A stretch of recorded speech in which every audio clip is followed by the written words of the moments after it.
मी हिंदू धर्मासाठी घेतलेला निर्णय एकदाशी संपूर्ण झाला. बघा मग व्हिडिओ शेवटपर्यंत आता.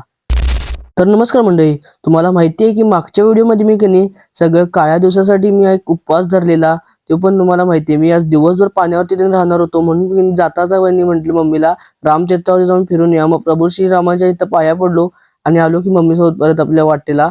मग येता येता मम्मी म्हणाली मला उसाचा रस दे. मग मम्मी तो उसाचा रस प्यालती आणि मी इथं पाणी प्यालतो. मी एक तर कडक उपवास पाळलेला, म्हणून मी काही पिणार नव्हतो, फक्त पाणी पिणार होतो. फक्त आज पाण्यावरती मला राहायचं होतं, म्हणून कनी मी आज घराकडे आलो आणि माझा भाऊ पण आलता शाळेकडे. मग इथं आल्यावर एक व्हिडिओ केला, तेवढा व्हिडिओ बघा, जास्तीत जास्त भावानं शेअर करा.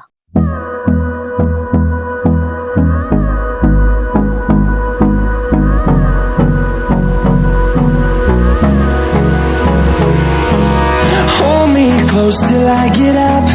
Time is barely on our side.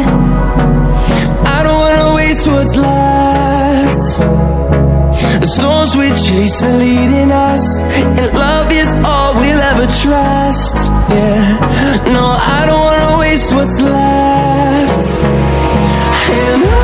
आणि माझी अशी एक विनंती आहे की सर्वांनी मी घेतलेला निर्णय सगळ्यांनी पुढल्या वेळी सुद्धा पाळावे. आणि तुम्हाला पण हा व्हिडिओ असेल लाईक करा, शेअर करा. आणि एक काम करा, आपल्या हिंदू धर्मावरून हा व्हिडिओ जास्तीत जास्त शेअर करा आणि आयडीला जाता फॉलो करा. चला.